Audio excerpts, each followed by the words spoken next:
Hey guys, this is Axslav for the NOS Pro Performance Tip. Today we're going to take a look at Game 1 between Polt and Hyun in the MLG 2013 Spring Championship at Anaheim, California. Now this is the grand finals of the STARCRAFT tournament of the Spring Championship, so both players want to put forth their best games.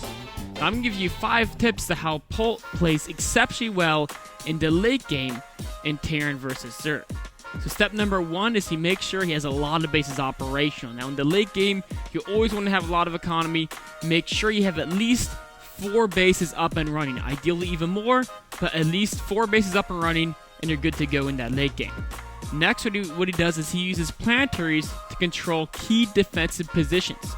So as he's rallying out those Marines, Marauders, the Widow Mines, the Medivacs, all the high-tech units he wants, he makes sure that the Zerg can't intercept those units on rally points. So wherever he's grouping up his forces, put a planetary there. Not only to protect your extra mineral lines, but throw some extra ones down just to make sure the Zerg can't infiltrate your production buildings. Step number 3 is you want to transition to Ravens and battle cruisers. So the Marines, the Marauders, the Widow Mines, those are great in early and mid game. The late game when the Zerg has a lot of infestors out, they've got Ultralists or Broodlords, you really want to get that late game Sky Terran army going, so transition to the Ravens and battlecruisers to make that late game work for you.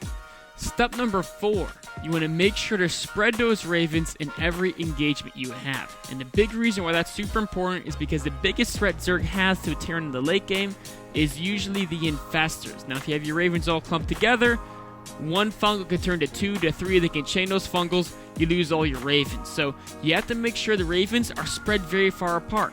Seeker Missile can be cast from a very far range. Point Defense Drone can be thrown down anywhere. So the Raven abilities, you don't have to be that close to the Zerg army to use. So try to keep those Ravens as spread out as possible to minimize effective fungal growth.